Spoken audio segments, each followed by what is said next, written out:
tech support. Have you tried turning it off and back on again? You can't believe how many times a day I do that. I'm so glad it was meaningful for you.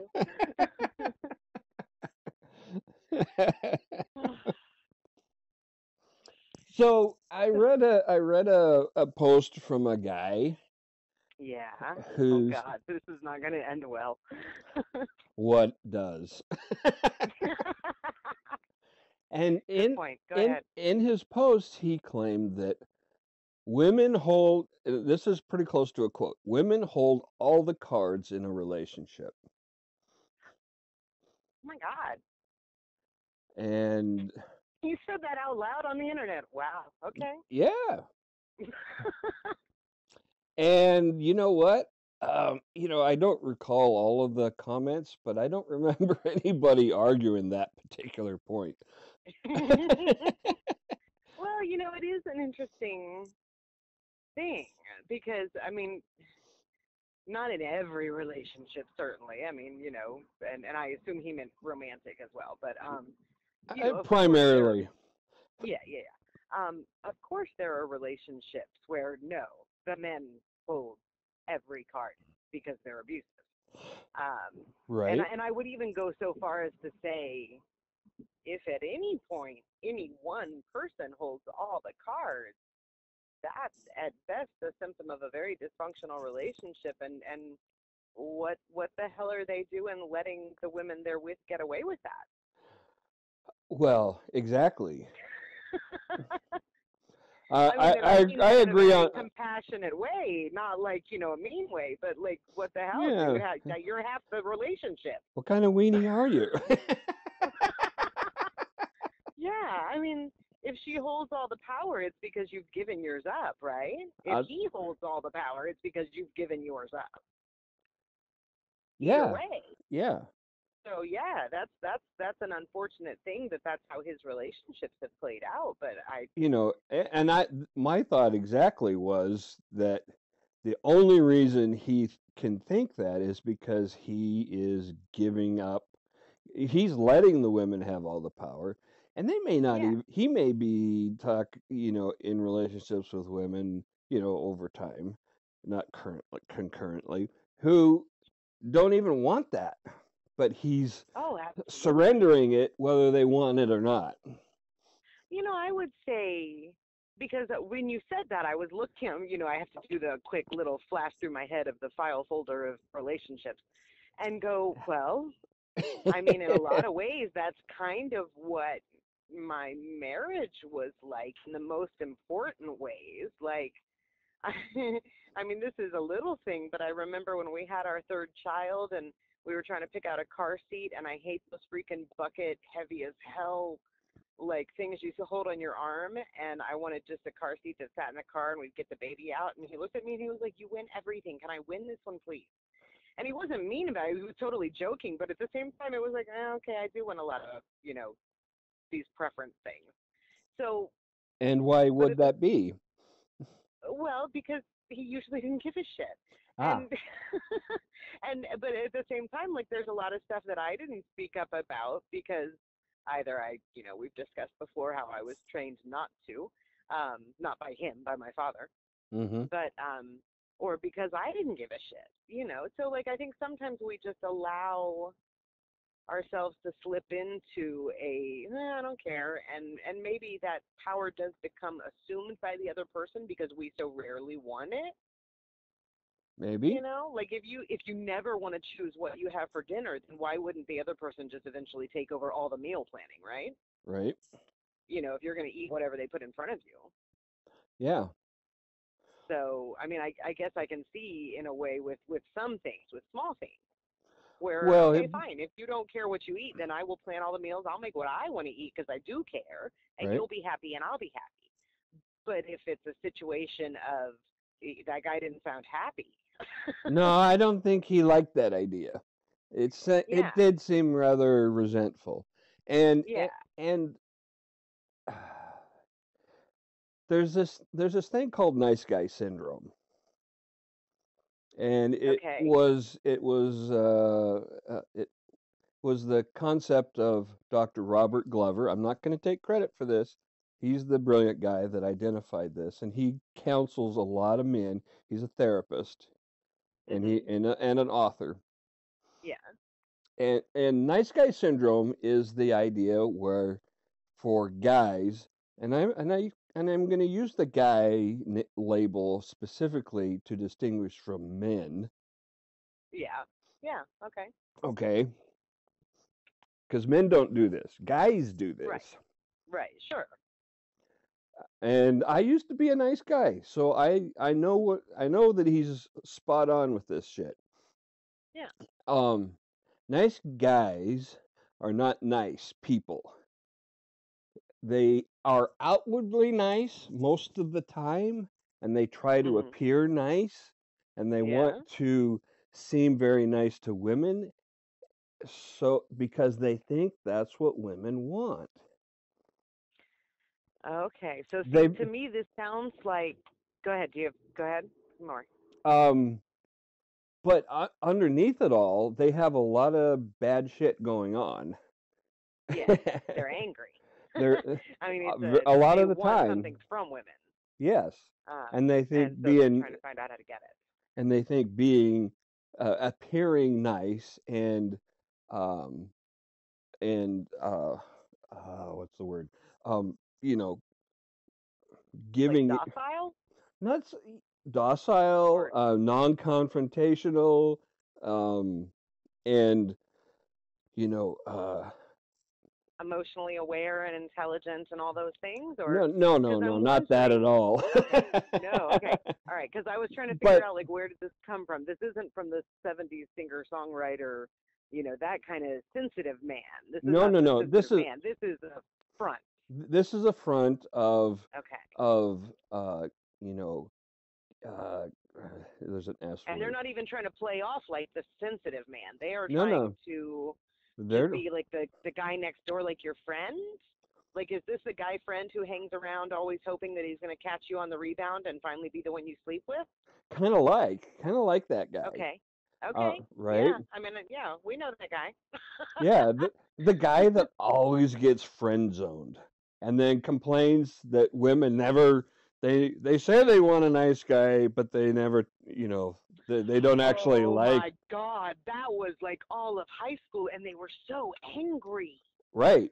So angry. Okay, now I know when you said that, like that brought all the memories rushing back. Whew. Yeah, that's some ugly shit.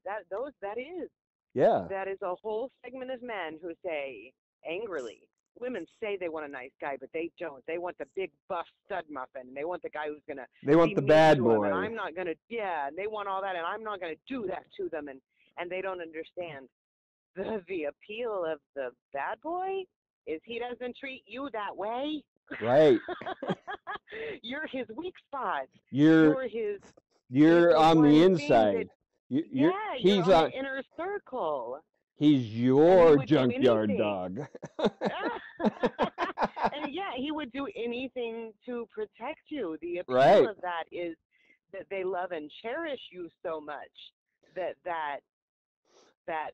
But ugliness or whatever you want to call it, that willingness to be savage right. is brought But to but bear there for you, but there's not but at you. exactly. Exactly right. Well, but Yeah. some of them are shitheads. Oh, absolutely. Some of them are shitheads, but again, Yeah. like romance novelists. This is my alpha male hero. That's exactly Right. who you're talking about when you talk about that bad boy who gets the bad rap Right. from this fake good guy. Because the truth is these fake good guys. And I'm kind of sorry I'm going to say this. If you used to be one, I used to be it's one. just that they don't. Yeah, they don't have enough of a sense of self Exactly right. to hold it together to be strong enough to, like we were talking about, wanting to wrap yourself around them. So no woman wants to wrap herself around them, and they feel that lack, but they have to disparage it instead of admit it. Well, they can't. Yeah, you hit on like all the good points there. Totally. But Man, it's there's almost like one. I know what the fuck I'm talking about. Shit. Quick, ask me anything. Who knows when this will wear off? But there's one other aspect of the bad boy Yeah. that the nice guy just can't bring himself to do, and that's the thing that the bad boy he's living his own fucking life, and Yeah. and sometimes he just doesn't pay any attention to the girl at all because he's busy doing shit. Well, I mean that pisses us off. I'll tell you when any of you do that. But But there is it's there's that an confidence, that yeah. wholeness that we've talked about. Yeah, he's like, yeah, I like having you around, but I got to go do my stuff. Right. And we've touched on this so many times before with the, like, building your kingdom, and that, Mm-hmm. you guys, I'm learning it now, like as a single mom and trying to build my career as a writer sort of up from scratch now. Yeah, like I there are times when I know I've told my ex-husband and other people and probably you, like, nice talking to you, got to go work, bye. And Yeah, it's like, like I'm that. sorry. And I had a guy on Facebook get really after, for some reason, I indulged him and chatted with him for a couple of days. No sexting or anything, just chatting, and he was not that interesting. And but after a couple of days, he wanted claims to my time. Why didn't you get back to me? Why did it take you 12 hours to get back to me? And it was just like, what the fuck? You have no standing by. Because that neediness, that not having your own life, like you're so desperate for something that you're gonna put those claims on me. Right? No. So I think there is a certain independence and confidence and sense of self that, yeah, that a bad boy has. And it's not that we like being ignored. That is annoying. I No. mean, that we still want you to pay attention to us and to send us the little text messages that say I love you, Yeah. and it only took you 5 seconds. but but I think there's an opposite to good guy, or yeah, nice guy, Nice. good girl. Yeah. What's the good girl like? Because good girl, and it that feeling of you have to, um like, they want to appear to be a good girl, they're going to pretend to be nice, and again, I was a good girl. Like, I didn't let my anger show, and I wasn't too Oh. demanding, and but underneath it all, like, they I think a good girl doesn't have maybe the manipulation or the malevolence that the nice guy does. Are you That there's sure? more of that. I'm pretty sure.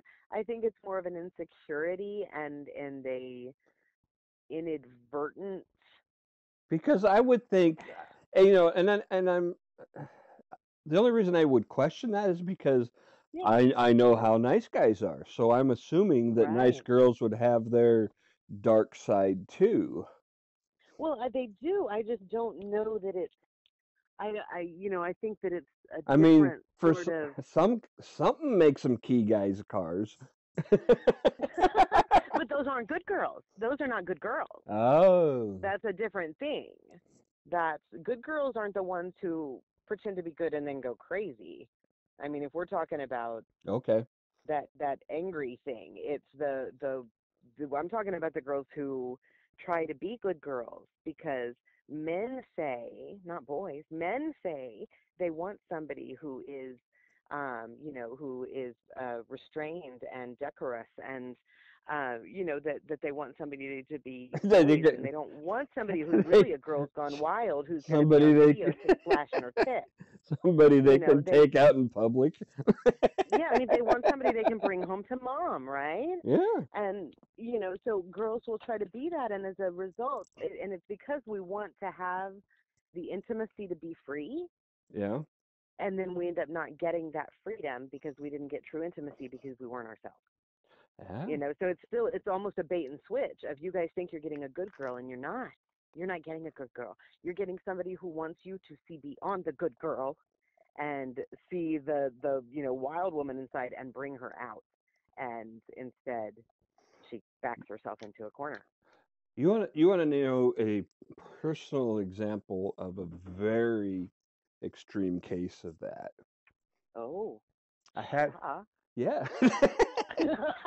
Dish man, Extreme again, dish. motherfucker. It was one date. with a woman that I had several years ago, but it was preceded by a great amount of texting back and forth Uh-huh. over the course of like 3 days. And Okay. she seemed like this really cool woman, a little bit older than myself, but okay. Yeah. Um, and and the texting became more and more intimate in the sense of revealing, Like sharing about yourself. lives? Okay. Yes, Okay. about lives and character Yeah. and that kind of thing. And she Mhm. seemed like this really warm, passionate, enthusiastic woman. And we met at the restaurant, and she was like this cold as a fucking fish, Whoa. arms folded across her, and completely withdrawn. And I'm like, Wow. what the fuck? Like she was angry at you for knowing what she Or openly offered you. I could not figure out what the hell was going on. Huh. This was not at all the kind. I mean, obviously it was her because I'd seen her pictures. Yeah. Otherwise I would have thought this was like some bait and switch Yeah. shit. Right. And then afterwards we're writing back and forth because the date was just awful.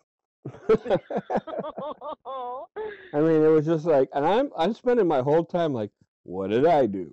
Right. Why are you Yeah. Like, pissed? Why are you all of a sudden pissed at me? Did I yeah. misrepresent myself in some horrific way, Yeah. or what? And come to find out afterwards, she says that she's looking for the man who will see these qualities that she spent days relating to me in her and be able to pull them out of her and Yeah. literally make her the person she wishes she could be.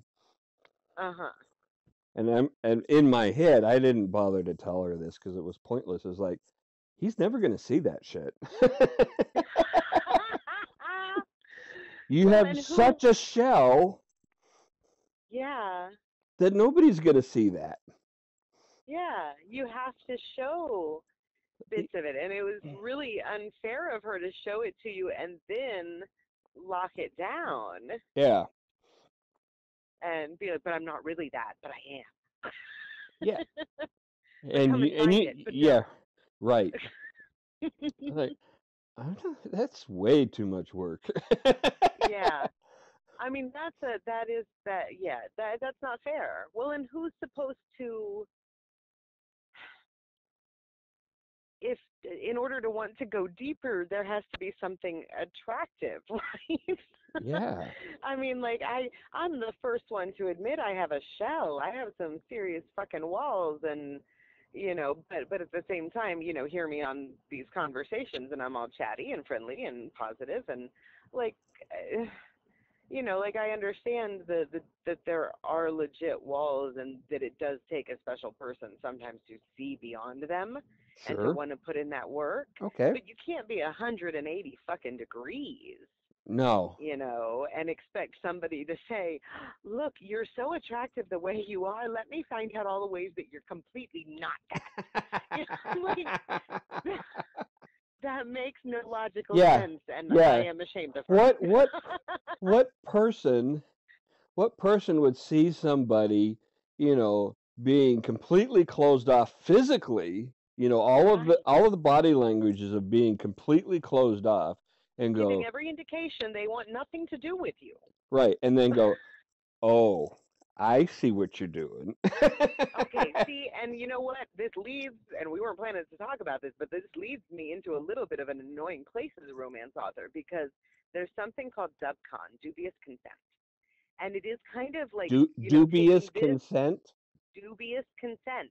And it is Mm. taking this a step further of it's almost like she wants that whole that love hate thing, like, ooh, I so don't like you that I'm Oh, compelled to find out more about you, and I am going to, because I mean, that's what you have to do, right? If she's going to act so standoffish, essentially the man she's interested in has to bulldoze past those Yeah. boundaries that she has set up with her social cues, with her body language, and say, I'm not going to listen to that.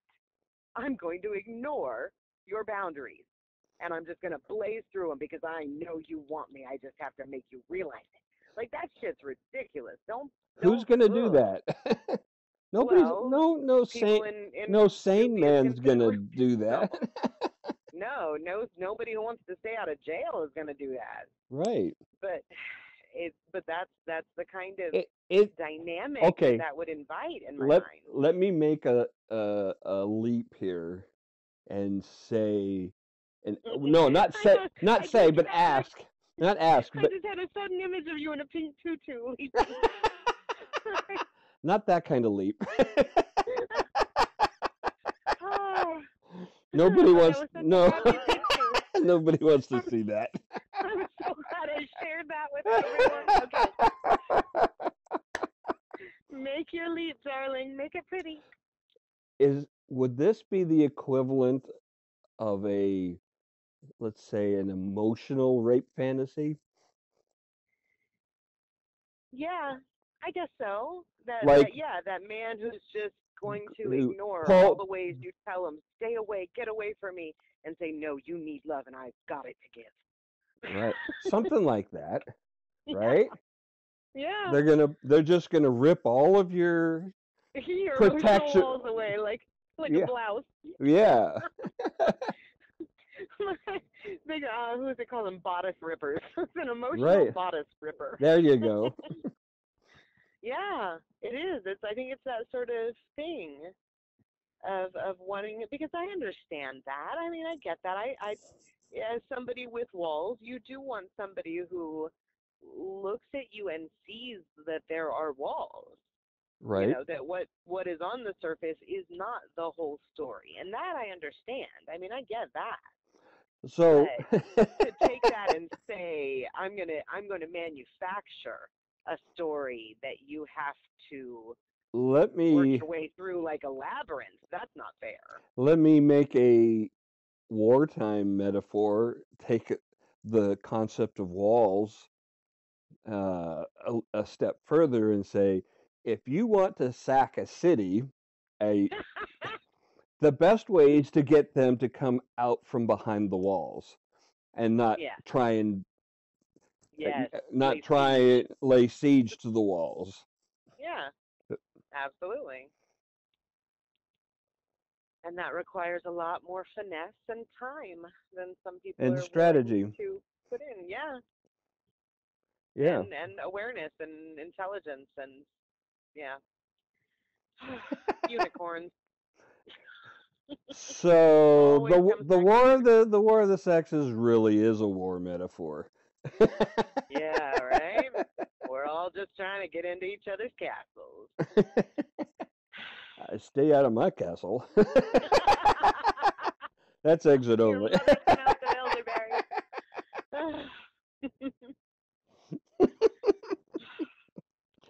All right.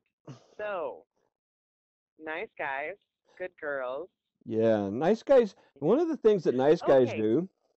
Oh, no, see, I was going to say, I want Okay. to talk about the different one because we've talked about the Okay. sort of the deceptive and hiding yourself. Yeah. What about the other direction? What about the men or the women who want to fix their upper? They want The fixer-upper guys. yes, it's just honey, just let me and let's just take you shopping and we'll fix this and out.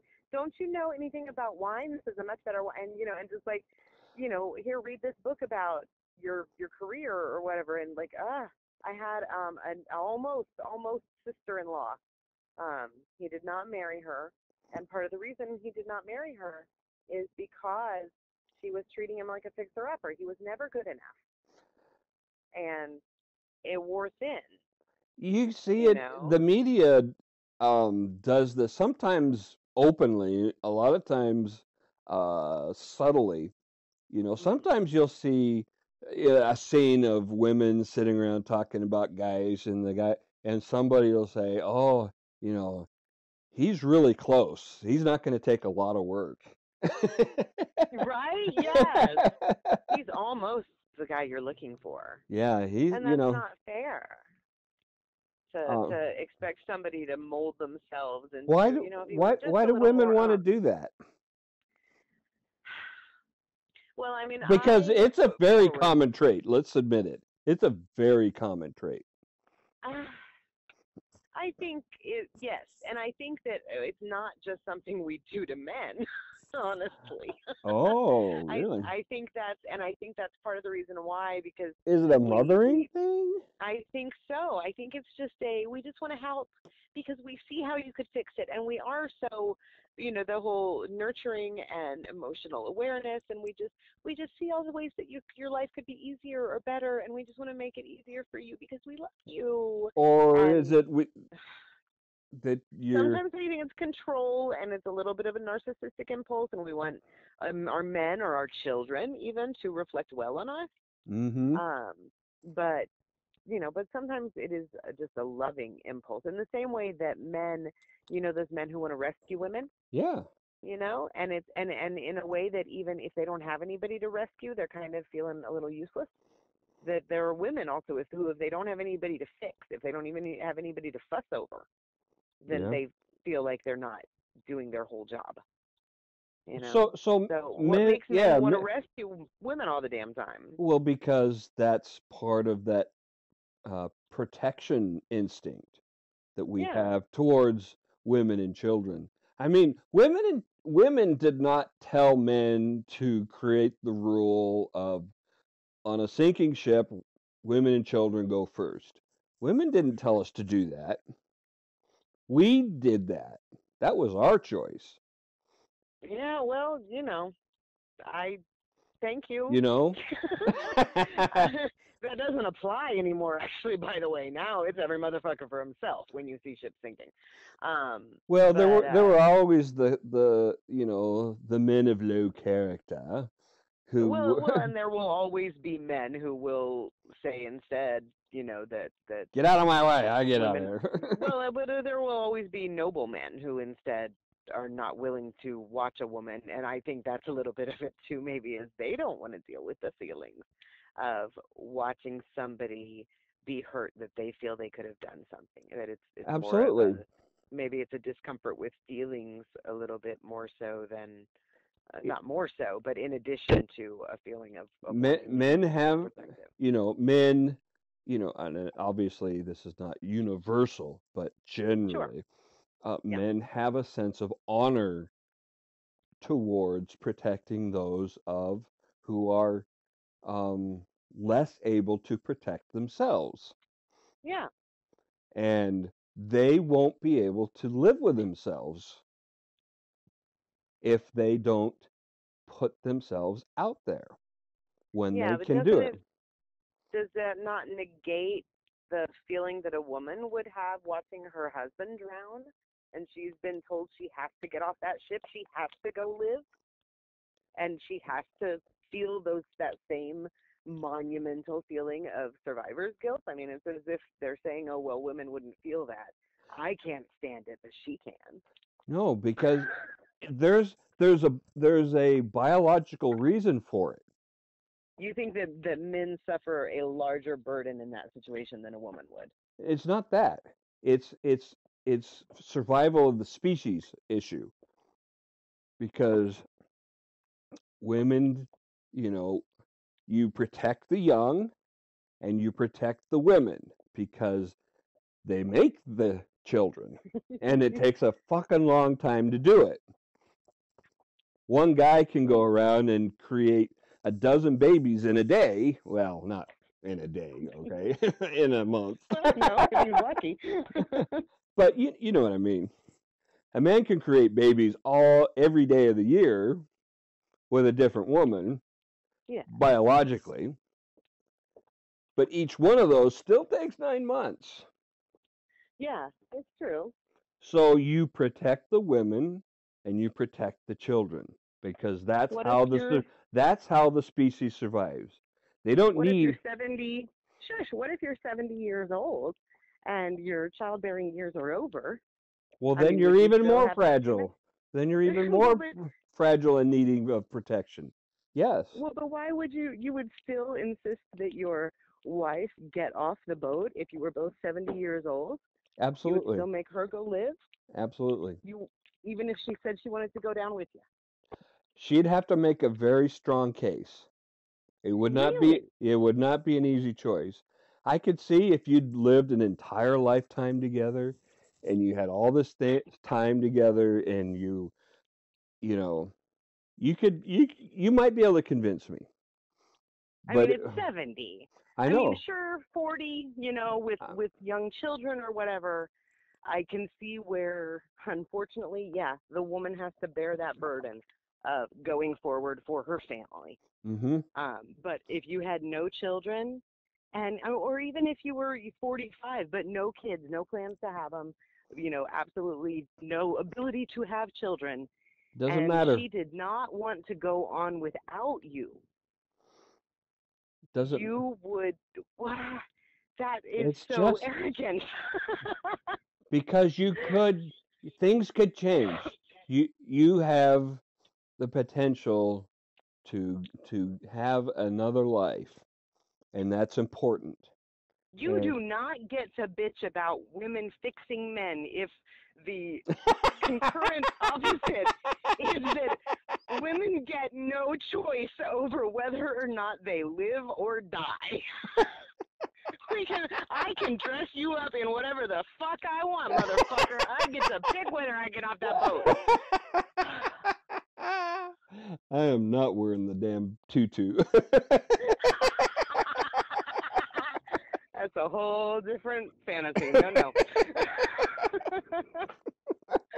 No. I'm just saying Okay, but see this is the this is the this is the chromosomal level genetic instinct for men. You'd have to yeah, there would individual cases can be different, but yeah, the base instinct for a man is to make sure at the cost of your own fucking life yeah. that those And who we'll can't do that. Yeah. those who can't take care of themselves are protected. And women will do that for their children. Yeah. I mean, we go through a biological change during pregnancy where we become more aggressive. I mean, the phrase "mama bear" that ain't no joke. No, it's not. Um, but I do see how at the same time, I always knew if it came down to I have to save my children or save my husband, my responsibility was to save my children. Yeah. And it was weird when I was pregnant and my husband and I discussed, like, if a situation ever came up where he had to choose between me or the baby, that I was like, choose the baby, and he was like, fuck no, I'm choosing you. And I'm like, what the hell? You wouldn't do that for our baby? He's like, you can make more babies. I'm like, but that baby, like, they have a whole life ahead of them. No, They I do don't have a whole life. Like, and it took I me a don't couple ag- of days. I don't know that I would agree with that. Really? Well, wait, but just about me or about, like, a woman you like? No. Okay, about a woman with whom you were having your own child. Okay, Yes, yes. yes, yes. That's Let's be clear about that. Yeah. You know, And I'm not giving you power of attorney ever. Thanks. but there have been cases where like a child is drowning in a river or swept away in a river and Mhm. 3 or 4 men die trying to rescue Yeah. that who don't even know who the kid is. Yeah, sure. Oh, well, I'm not saying that. I'm saying that if it was between No, me, no, his wife, and his child. I still would go for the child, I think, You think so? because You think they're you would more let helpless. your Yeah. Huh. Okay. I think so. Interesting. Hmm. I'm telling your And wife. and Ex-wife. No. can I tell you a funny story about my kids? Of course you can. You can try. So years ago when they were like teenagers and the whole family was sitting there in the living room, we were watching some Law and Order episode, and it was one of those stories where the kid did the crime, but the mom wants to take the fall for it Oh, to save the kid yeah. from having to go to jail. Uh, yeah. And it got to commercial break, and I turned to my girls and said, "Don't ever expect me to do that for you." Well, that's just good parenting. I said, Don't and take I the said, fall. no, I said, I'll help you. I'll get a good lawyer for you, but Right. damn if I'm going to jail for you. If you don't No, you not handle if you your did own the shit. shit. Not if you did it. They looked No, at me like, no. that's and I think I think that little lesson sunk into those little darlings. Yeah, I mean, it's one thing for me to help you out on your English paper because you waited till the last minute. It's a whole other thing for me to go to jail for you. Well, Oof. and I set the tone for that when they were in grade school, when my oldest daughter called up from school and said, "I left my project at home and it's due today." And I said, "Well, maybe Uh, you'll remember better next time." yeah. And you know what? I never He got probably did. I never got another call like that. Oh, but here's the question. No, I'm not going to ask it now. I'll ask it later. It's not pertinent to our Okay. current discussion. Okay. All right. So back to women holding all the cards. Oh, wow. Yeah, we've strayed. Okay, women. So, I think so here's my thing is that if a man has that attitude, yeah. sooner or later, and probably sooner, she will come to despise him. Yes. And Yes. Or, at least just lose respect for him and have well, some same thing. contempt. So Despise is so strong. here's the concept of micro expressions. So at the No. across the lake from me at the University of Washington, there's a professor who's done research on minute facial expressions that he calls micro expressions that are Oh, okay. unconscious. Yeah. So even the best liars can't mask Mhm. these. Oh, yeah. When they're slowed down on high-speed video and examined by people who know what they're looking for. Mhm. And they Yeah, use the little eye twitch or the whatever right, that. Yeah. right, whatever it is. I don't know the Mhm. details. Yeah, sure. And they've been able to identify these micro expressions and what they mean. Mhm. And they have used them in with couples, and they conduct interviews with couples, Yeah. and then they examine the micro expressions. Oh my God! Can you imagine the reality TV? It is totally reality TV in real life. We suspect your husband lied about blah blah blah. Yes, And you know it can what? go down. You know what he found as the uh, most effective indicator of a future divorce? Ah, what? Disdain. Yes, I've seen that. I've seen that some study results about that. That yeah, And if that's you where have that any study sense of came from. contempt, Yeah, yeah, if you have any sense of contempt or disdain or yeah, that lack of respect. If there's yeah, something you don't like about them, that you truly are like, ugh, right. yeah, And yeah. you can try and hide it, for, Mhm. but the cameras see it, and it's there. It comes out. Yeah, And you know yeah. what? You know what? We pick that shit up from each other. Even though we're not trained professionals, our unconscious picks it up. Well, I'm okay. Because I was thinking in my head, I was like, wow, I bet I had some of those markers, before Yeah? when my husband and I were young and we were early in our relationship. And because I know there were some things that was like, oh, please don't do that ever again. Um, but he kept doing them, so either either I'm a really good actress or he was really not Picking clued up the clues you were putting down. in. Yeah. So Yeah. yeah. But I don't know. but I'm sure there were some things that he stopped doing. It's I don't know. I it's didn't have a lot of disdain for him. It's just there were those few things that it was like yeah. that can be never a part of our lives. But some things I was quite openly disdainful about. And no, this one is funny though. My ex decided one year, and this is the kind of guy he is, that he was going to grow a mullet so that he could. I'm not done. This So is that he this could is a while donate ago. it. Yes. No, it wasn't. What? It was just like 3 years ago. Oh no! So, but wait.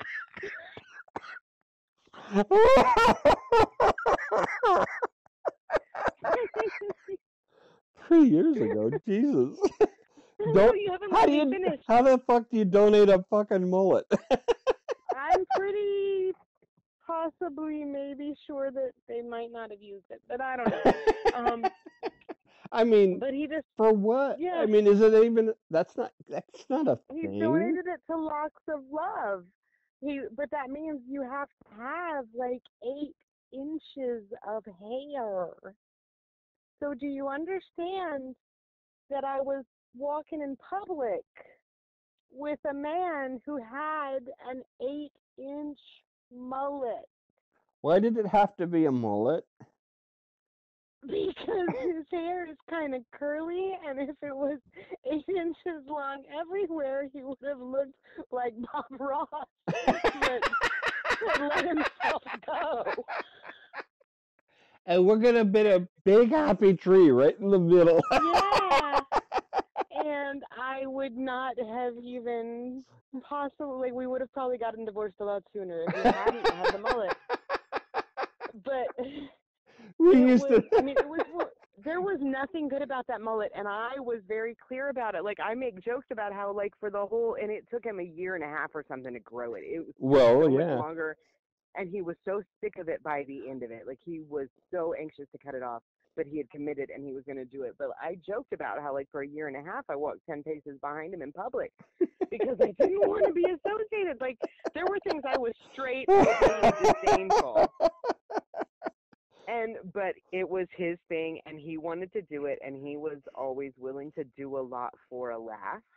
Yeah. And to make it, and to make himself memorable. He has what he calls Ozymandias Syndrome. Oh. Yeah, that he wants. Can you quote the poem? Can you quote that poem? Ozymandias. No. Not everybody knows the poem. I don't give a shit. Oh, no. Well, I mean, I can tell you what it's about. It's about, I guess it was an ancient king who kept building bigger and bigger monuments so that people would remember him. It was. I don't remember what happened in the end. It's such a short poem. Okay. Well, I mean, it is one that he learned like in school somewhere, but I just. It's by Shelley. It's by Shelley. Oh, is it? Yeah. Okay. Good old I'm What? Percy. Yeah, I mean that is his name. Right. He either had to be a poet or a ballerina. But no, but anyway, my ex he wants to be memorable. He wants to do things that are memorable. And for people to tell stories like that movie Big Fish with Ewan McGregor, that's his ideal would to be like that. There would be that he did this, remember that crazy thing he did. So that was his motivation, and so the fact that I was disdainful of his mullet was like, yeah, well, this is what I got to do to be me, and he was always willing to be him. All right, I'm gonna read Ozymandias because it's not that long. Okay. It's not that long. Go for it. I actually many years Shelley ago was too busy drinking. Yeah. Many years ago, I wanted to make a video of this because I love this poem.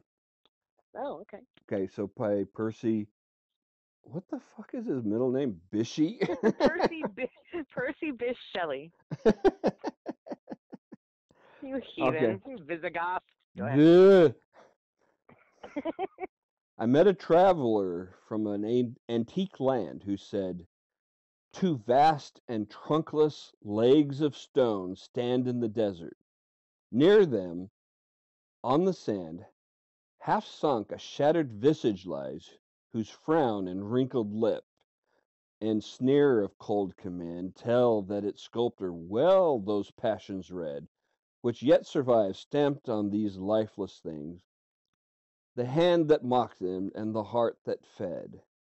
And on the pedestal these words appear: My name is Ozymandias, King of Kings. Look on my works, ye mighty in despair. Nothing beside remains. Round the decay of that colossal wreck, boundless and bare, the lone and level sands stretch far away. The end. Okay, yeah, so Ozymandias fucked it up. He was more worried about the stuff than the connections. Well, yeah, and Ozyman, it's kind of it's a great poem because it means that no matter how great you are now, time will wear it down to a nub. Yeah, yeah, that's true. There are so few that we really remember for that long. Yeah. And creating, no matter how many monuments you build to yourself, that isn't what's going to be remembered. Yeah, no, it's your relationships to people, good or bad. And the things you create yourself, those are the things that people, um, you know, Lincoln's memorial, Washington's memorial, aren't the things that are important about them. No. It's what they did. How did You we know, get here from men and women you holding all the cards? because you talked about the Ozymandias complex, the That's my the need fault. to be remembered, I and was talking and about mullets. mullets hopefully will be washed away in the sands of time without much effort. Oh, God, God bless. Yes. No, but we were talking about the contempt though. That's the Contempt, indicator. Yeah, yeah, for divorce. yeah. Yeah, I would go with that. So what is? I guess part of it though is that what we've talked about, that there's no fixing other people. There's no Well, worrying about what the other person is doing, because I that isn't going to mean, get you who you want. which obviously doesn't stop people from trying. Well, it's what I did, Yeah, when I was and unformed. from the other side, when you are a really damaged, broken person, one of your secret hopes is that somebody will come along who can rescue you. Yes, absolutely. There is a little part of me, and I don't know how much of it is woman or how much of it is broken. I guess if you felt it too, then it's broken.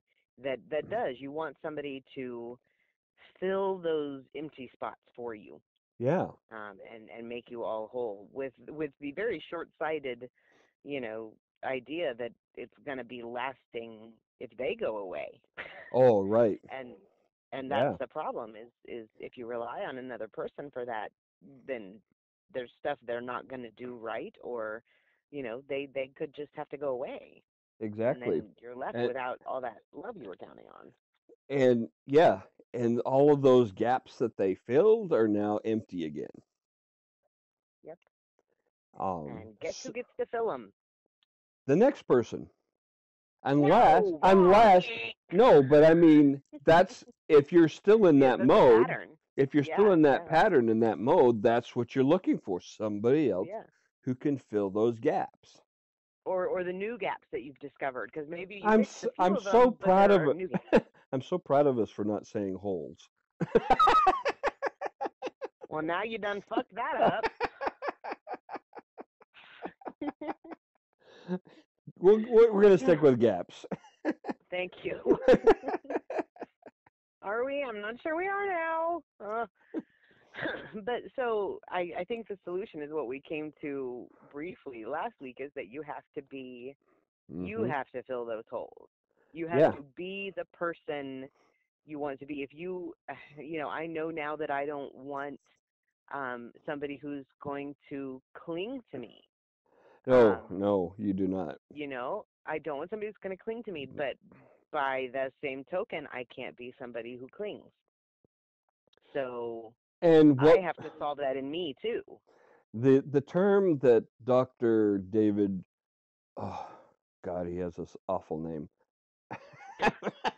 I'm sorry. Oh, I'm sorry, doctor. You're a very smart guy, but you have a weird it's not your name. fault. It's not your fault. I mean, you Schnarch. could have changed it. That's the thing, but it's Snarch. Schnarch. Okay. That's his name. Sorry, doctor. That's unfortunate. Dr. David Uh, Schnarch. And he, yeah, it's all not, right. yeah, and he's a very smart relationship guy. Yeah. And he calls it differentiation, which Oh, means, sure. which means how much difference is there between me and you in a And relationship? do you mean difference between us as people, Yeah. or how much differentiation of How, our individual selves? it means, yeah, it means how much Okay. can you hold on to yourself? Yes. Okay. Okay. Two Gotcha. words, yourself, not yourself, Mhm. Yes. when you are in a relationship with someone else. Yeah. Can you remain your own whole person Right. while being part of a dyad? Yeah. Okay. Exactly. Yeah, that's huge. If It's you have, massive. yeah, if you've wrapped your identity up in another person, then, and if you've given them responsibility for Our ownership. something, yeah. I mean, if that other person is your social connection, if that other person is your only intimate connection, if that other person is your anything from the basics down to the emotional intimate stuff, um, you're If any screwed. part of your identity Yeah, is tied up in someone else, you're as screwed. you're screwed. The way the movie Jerry Maguire popularized it is, you complete me. Oh, that always bugs me. That's why I hate that movie. It is the most unhealthy kind of relationship you can imagine, Yeah. but it's so romantic. Oh my God. No, it's not. It's dysfunctional and codependent. It's totally and completely. So the opposite of strongly differentiated is emotional fusion, where Yeah. you literally emotionally meld with somebody else, and you lose a great deal of yourself. Yeah. Yourself, Yes. And and I think that is, you give that up to the other person, and and so it's that's where we're not back good. to It's one not person holding all good. the cards. It's No, we're not back to one good. person. Yes, exactly. No, well, yeah. You can do it to the point where the other person holds all the cards. Yeah. You can Because surrender you've your given entire them, self to the other yeah. person. Yep. And it Hmm. is a recipe for disaster on so many levels. Yeah. Not least of which because it breeds contempt in the other person, Right. which then usually results in them leaving you, and then you internalize the fact that you have been left and Well, make it something. and you blame them because, my God, I gave up everything Yes, for you. for you. And they're going, I didn't ask you to. Right. Not only did I not ask you to, I didn't want you to. Yeah. I Yeah. very much needed you to not do that. I Yeah. need you to, and this is most especially true from the woman toward speaking to the man, is they really need you to be your own self. Man, be yourself. Be yourself. Women need you to be yourself and not surrender your identity to them. Well, and I think Because it goes both they don't know ways. what the fuck to do with it. Well, but that's true of men as well. I think it's, Yes. Well, there's yeah. this, especially within the, if you've caught wind of the the unhealthiness that is 50 Shades of Grey, and the way that that was perverted into a her losing her sense of self, her losing her even her ability to consent to this overpowering, and it's supposed to be so super romantic, but it was abusive. It was, Right. it's not okay to for one person to ask another person to give up everything. No, There's no reason. and you can speak to this better than me, but that is a total misrepresentation of a BDSM relationship. Totally, because in a true BDSM power exchange, the submissive has all Oh, the power, you said every exchange. scrap of it. You used a Yes. keyword exchange, Well, that's what it's called in BDSM in the high tradition is which means there's total a power exchange. an agreed upon Yes. In uh in many cases a written agreement of these are the powers which I am handing over to you because you are worthy of them. The first step in any BDSM relationship is not the sub handing over their power, it's the dominant being worthy of it. um, and that's where that wholeness comes in. And a submissive cannot truly give up their power unless they are so comfortable in their sense of self that they can give that up and still know who they are and why they're doing it. and you know that the well, at least for me, the outs from looking outside in Mhm. is that it looks very abusive. It can. I'm at Yeah. least how it's often portrayed. I'm just Sure. going to say that because Well, and I don't have especially in personal modern experience, porn. not Yeah. just in porn, but just in regular just mainstream media. Yeah. It always looks very abusive, like the woman is being forced into doing things that she doesn't want, may not want to do. Yeah. And so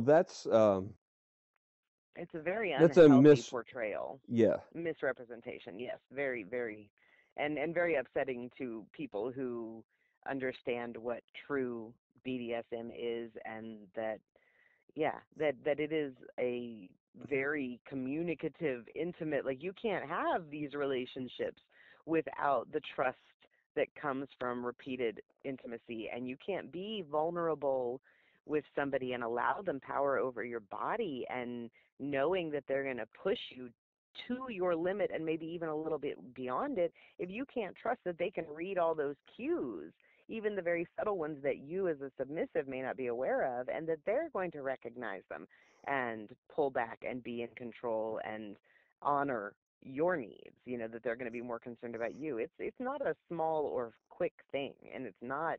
No. There can be passion involved and desire, but the exchange itself is quite a disciplined process. It's not light at A- all. and it from what I've learned about this, there's that that requires a great deal of differentiation between the Yeah. two individuals. You can't be clingy on either side of this. No, and it has to be, but at the same time, submissives have a reputation and a tendency to need a lot of attention, and dominants have a tendency and a reputation as needing a lot of seclusion, and being much more in control and more reserved. Hmm. So there can be a great what am I trying to say?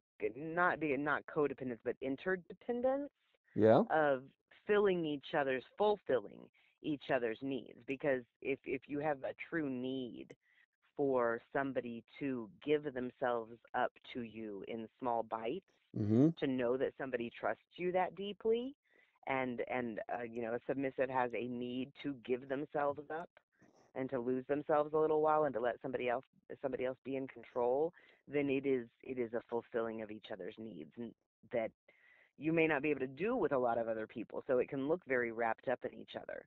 But you absolutely both have to be strong and clear about what you want and how you want to get it.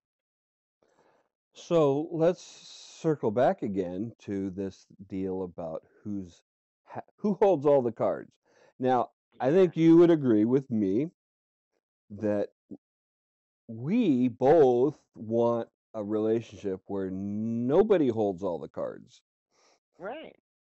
Well, That everybody's cards are on the table. everybody's cards are on the table, and we know everybody knows what the other person is seeking and where they're Yeah. going, and we um, help each other, and Yeah. we're partners, Yes. which means you're equals. Yes. There's Which no need for anybody to hold the there's cards no because need. nobody's trying to wield You're power. you're just trying to go the same kind of direction Exactly. together. Yes. Yes. You're not, And one person can be the driver and another person can be the navigator, and that's fine. You can share duties, but it's and that not fighting over the and control of that the car. and that would shift depending on circumstances. You know, Absolutely. And skills. Yeah. yeah, absolutely. And how do you get to that? From, if you're in a currently in an emotional fusion situation, which I admit that I was with my ex-wife. Okay. And I didn't learn about this differentiation business until after we separated.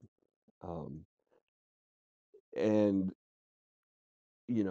how do you get to that? How do you go from being, codependent, emotionally codependent to some degree, because that's what emotional fusion really is, right? Yeah. To I being I your own strongly differentiated self. Well, I think if you're talking about, because my first reaction to that was, ooh, I'm not sure that you can do that, that you can move the same relationship with the same two people from one to the other, but you could, but it requires that both people, both Mm, parties have a willingness and ability to grow in the same direction as well, that they both yeah. want to be their whole selves and they want to do that together. I because of my own experiences, I don't have a lot of faith that two people who built their relationship on not being whole people by Right. themselves are going to, once they become whole people, I'm not sure they're going to want to still be together And because it requires almost more work, I think, to do that than it does to split that pair apart and become whole people on your own without the messy interplay. But to some people, staying together is very important, and they find a way to do it. and if they're both willing to put in the work and have the same concept in mind as the goal, Yeah, yeah. that it can be successful.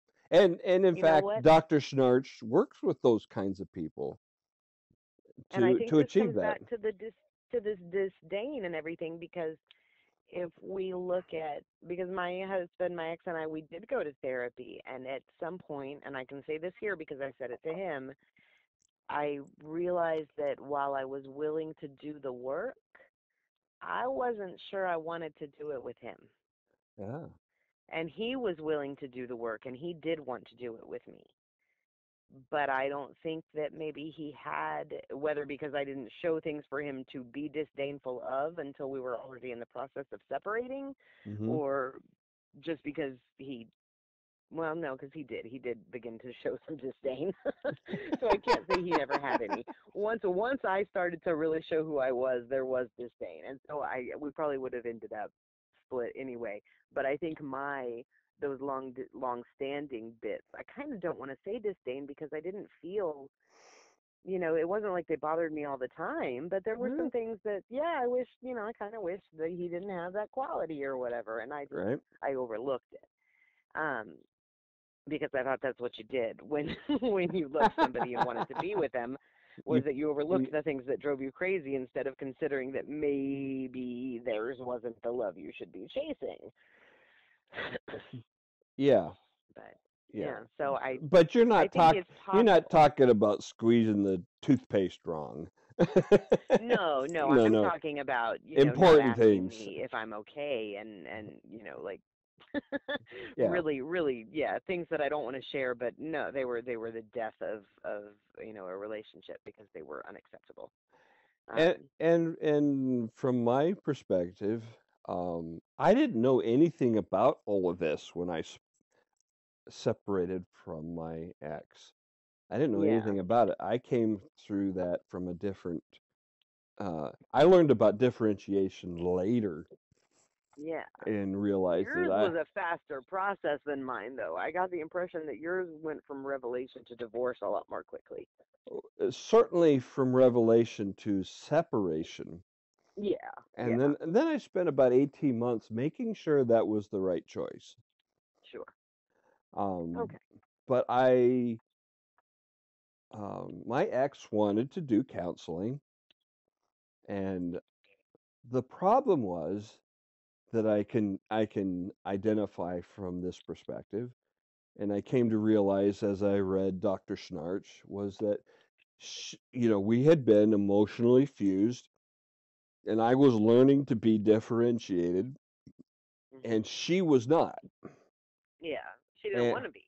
she didn't want to be, and she would agree to almost anything, any condition that I put down in order Mhm. to get back together.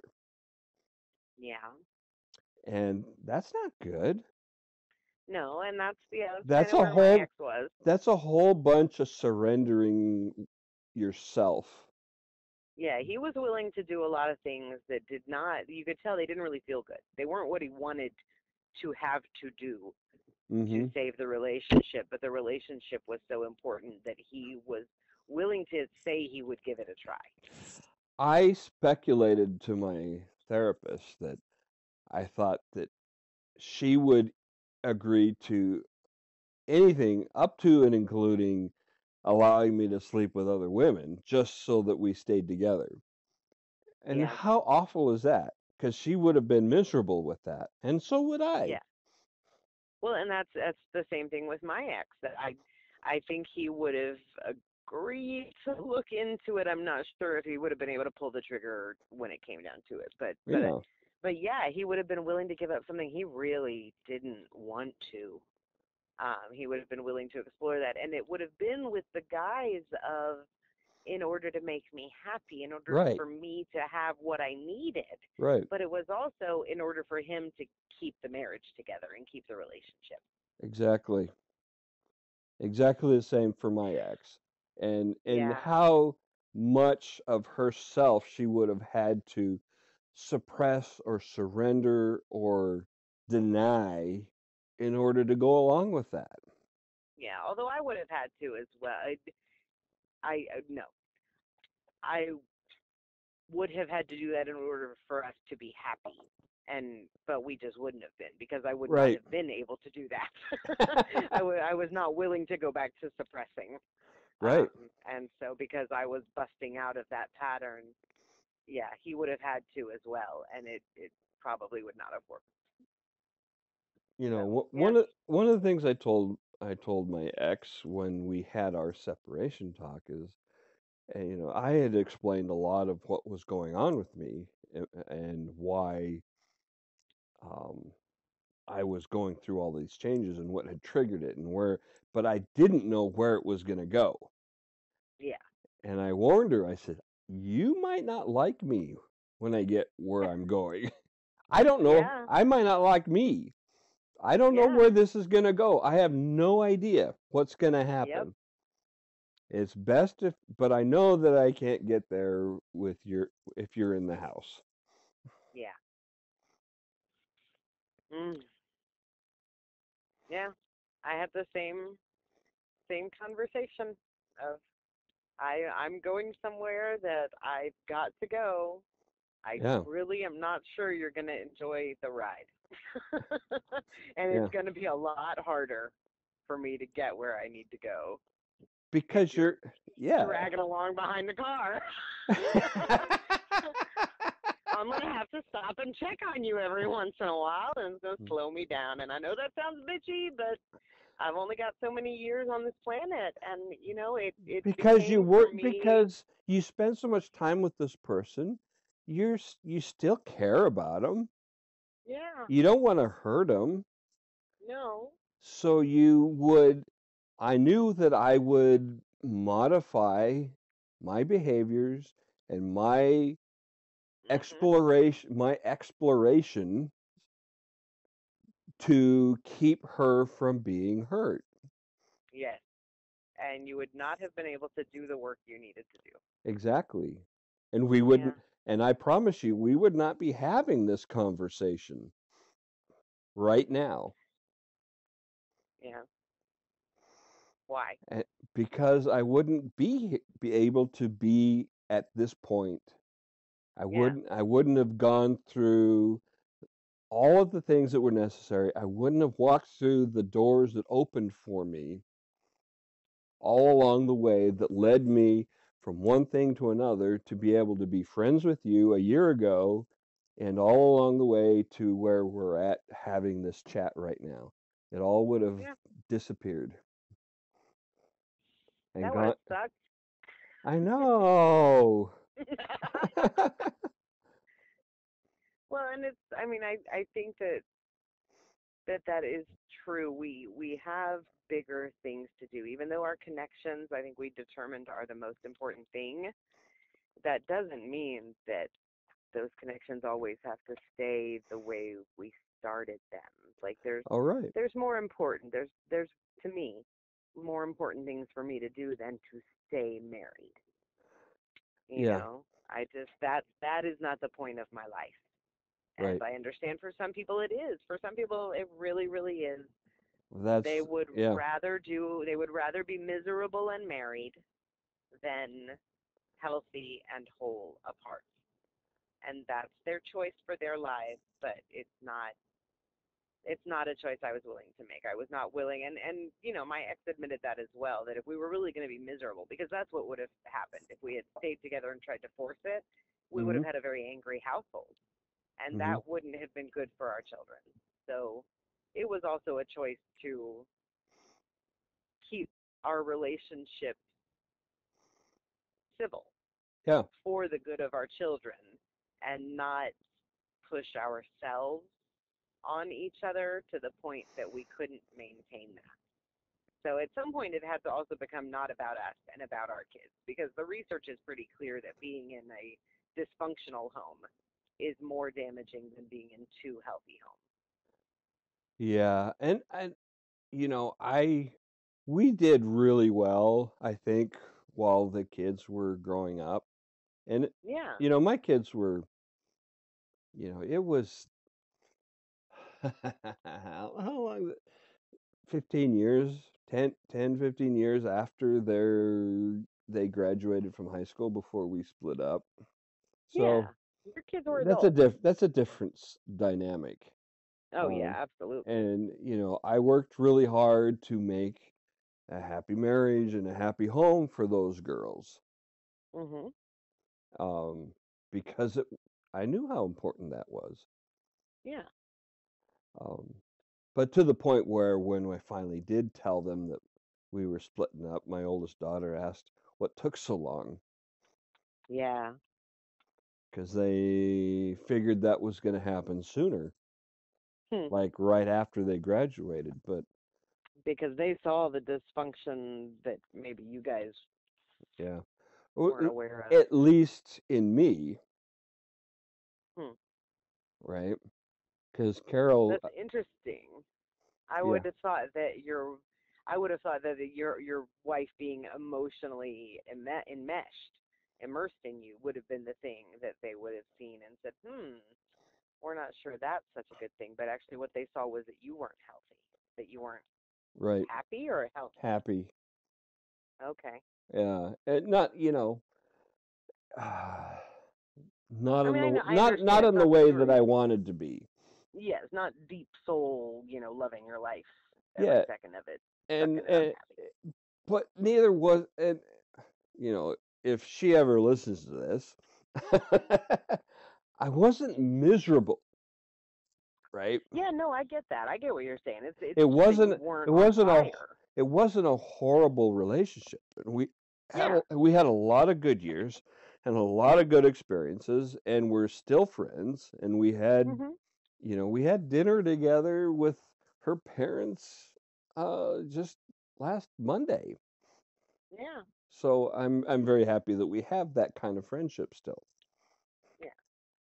Well, It's and my kids didn't know what hit them. I mean, I told before we told our kids, we were talking about how this is going to come out of left field. It's going to be like, hey guys, remember how mom and dad, we get along great and our house flows really peacefully, and maybe we're not together so much right now, but everybody's still really content. Well, that is driving us up the damn wall. We can't stand that anymore. Like it yeah, was a surprise. It was a sure. very big surprise to my kids because we had kept most of it. I mean, they knew we were in therapy. They knew I was in therapy. Um, but I think I had also taken a little bit of it on me and maybe given the impression that it was just mommy has to work some stuff out and everything will be okay. Mhm. Um, and then when we both got into therapies and it was like, okay, well, mommy and daddy need to work some stuff out and then everything will be okay. And then it became, okay, well, it's not going to work out, but, this is what we're going to do. And then we kept going to couples therapy. And after about 6 months, I remember my daughter, I was like, well, we have to go to therapy. And she was like, or we have to go to couples therapy. And she said, you're not a couple anymore. Why are you going to therapy? And I was like, well, so that we can still be friends and be nice to each other as we go through separating our lives completely, because that became the goal, was how can we just do this as peacefully as possible. Once I really realized what I had to do, that I Mhm. was wanting to grow in a direction that he didn't really want to go, and that in fact after a couple of months of doing the work, he was like, okay, are we done yet? When are you going to change finally? I've been doing all this stuff. And Oh, that but is that our I called you out on this recently, and not oh not called you out, but pointed out, I'm sorry, yes, that yeah, that needs to be on your list of essential items in a new partner. Is yes, it that does. I have added it. A willingness to grow a and a track record. track record, yes. Yes, Yeah. it's a demonstration of an ability to grow, to be able to have A the current same kind of track conversation. record. Yes, yeah, yeah. Like, tell me how you've changed in the last 6 months. How have you grown? How have you improved? How have you become more the person that you want to be? Joan Didion has a quote that says, I've already lost track of several people I used to be. Yeah, Which when I first read it, I said, yeah, that's like last month. yeah. I know. When you're Whew. going through a lot of changes and Mhm. doing a lot of work, it can feel like I don't know who I was 2 months ago. Yeah, so untethered. That person, I can't even remember. Yeah, definitely. The person that I was 3 or 4 years ago is no longer. Like Years? I can't Fuck imagine. years. I mean months, literally months. I I Yeah. I I would go through uh, there was a point early on in my therapy where I was writing a journal entry about something that I was convinced happened 3 months earlier. And before I wrote it down, I had this flash of doubt that time my perception was wrong on that time, so I decided to go back through my journal and find the dates just to make Yes. sure. It had been less than 3 weeks, Yeah. and I was Yeah. absolutely certain that it had been 3 months. Yeah. It's taken you all that time to make those leaps and bounds, but But because of all the changes and all the experiences that I'd had, it felt like such a long time. yeah. Well, our brains are amazing. And not always in a good way.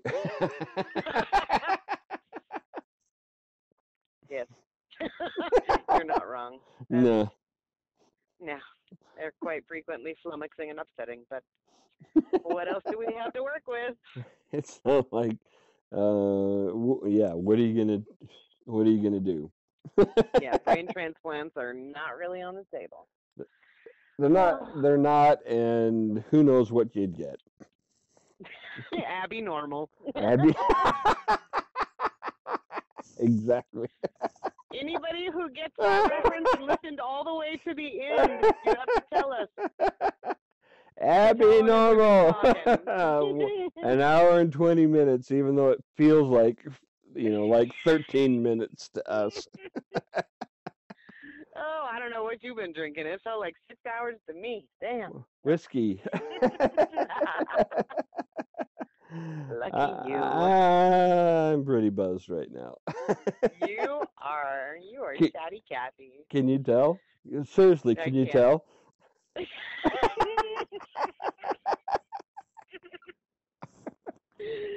Okay. No more for you. You're cut off. Hit stop on the recording and then call me back. But people won't hear that part. You're too early for Drunk Text Saturday. Oh, damn it. Now you have to do it again tomorrow. Oh, jeez. It's tough being you. It isn't. Did you see my post today? You know we're still recording. I know. So Okay. a thought occurred to me on the bus ride into work today. Did you tell the person next to you about it? I did not. On the bus? I don't fucking talk to people on the bus. And nobody else does either.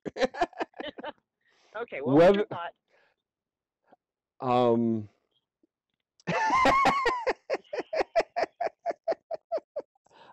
I know what it is. Okay, I'm ready. I said, the more people I meet, the happier I am that I'm me. Such a little shit. You think so? No, because the more people I meet, the more I'm happy I'm not them. Exactly. It can be seen from that perspective, or it can be seen from the perspective of appreciating who I am. Yeah, but I know what a little shit you are, so I know.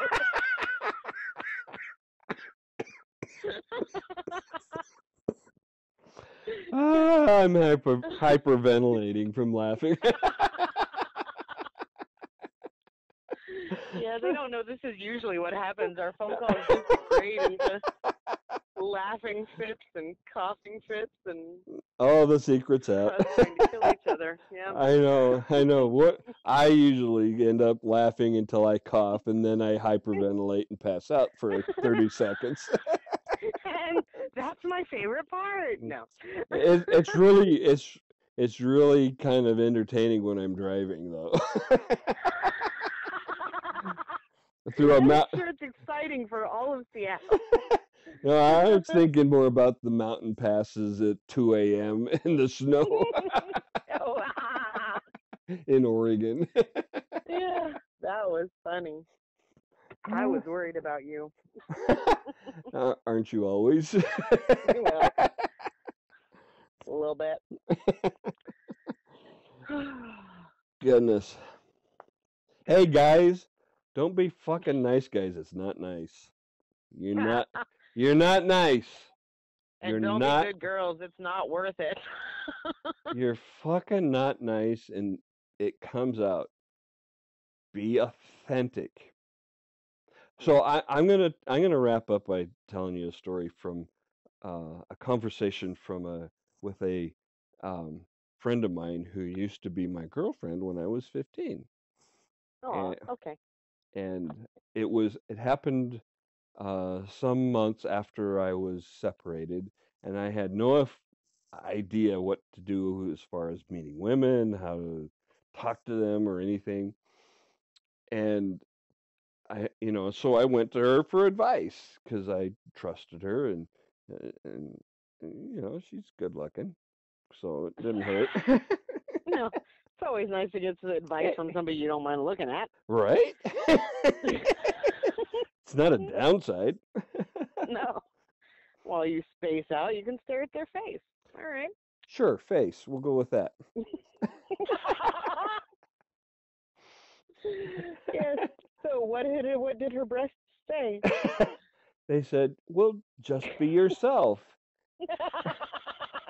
And I actually laughed out loud, and I pounded the arm of the sofa, and I just cracked up, and I said, "Why did I do that?" What's a recipe for disaster? That's just the stupidest thing I've ever heard. Have you met me? Oh. And God damn it, she was right. I know, isn't it annoying? Yeah. It's so true, though. I mean, It's and that completely way, true. it is, and you have more fun when you find the people that you can be yourself with, and they absolutely love you and adore you. All right, so let me make a analogy to having, let's be generous and call it misleading profile photos in your dating application. Uh-huh. And then you finally meet in person, and they find Uh-huh. out you're actually bald instead of that great head of hair like I have for real. Or, whatever kind of, it's just not you. Whatever it is, it's Yeah. not you. Sure. Uh-huh. And that sense that the woman walks up to you and goes, "What the fuck?" This But isn't, that never feels good. no, it's a form of deception. It's a deception. Yeah. It's a lie. And Yeah. the lie always fucking bites you in the ass. It It always does bites because you in the ass. And it so does. the effort that you went to create the deception on the hope, and I'm just speculating here, on the hope that they would overlook the fucking lie and get to know the real you. See, I take the exact opposite tack. My attitude is that I'm going to tell you all the scary shit up front, and if you don't run then, well, Yeah. then either we are going to be friends or you're a fucking idiot. So, Either way. I'll figure it out soon. Maybe both. But like I'm a big fan of, like you and the last person I was involved with, like within the first few days, I was like, yeah, I picked my nose. Yeah, totally real. Oh, thank you. I'll be real. Thank you for saying that so I didn't have to. Yeah.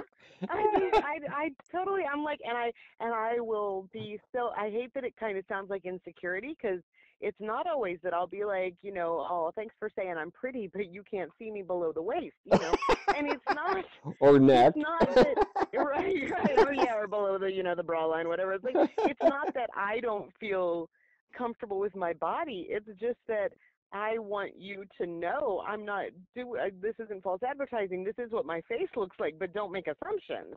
Right. Like, Don't I've had 3 kids. Don't extrapolate. Yes, exactly. Like there is a desire for me to want to say up front, don't put me on a pedestal. Don't think I'm better than I am. Please see these ugly things, because I don't want to find out later when they crop up that you're like, ooh, I didn't know that. I want you to know right away, so that if that's too much for you, you can just leave before any of us spends any time on this. I don't have time. That gets into one of the other things that Dr. Glover talks about with dating, that a lot of people misunderstand about dating, and that one of the objects of the early stages of dating is to get to know as soon as possible. Yeah. As soon as possible. You want to know if they're going to say, nah, or you are. You want to find that out early, as soon as possible. My brother-in-law told my ex when my ex started doing online profiles at, online dating sites. Yeah. He said if there is somebody that you are interested in, meet them in real life as soon as you possibly can, even if Right. it's just for coffee, so Right. that you get to that no. But of Right. course, now, and we can't do this now because we were going to get off of this call, but now I have to go. Now I have to take it back to, though, you were the one who was Uh-huh. all bitching about you don't get a chance to know you were wrong about that person. Right. So you're saying get to know as quickly as you can, and then you were complaining that women said no too quickly. They got to know really fast. I wasn't able to do that as much. Um, Oh, so maybe it's more that you just weren't holding the cards and you wanted to say no. I didn't want to say no. I wanted to know more before I made that decision. Well, but if they had already made the decision, what was the point? Then there was no point. I You just just thought you thought they were maybe too hasty. yeah, Yeah. yeah.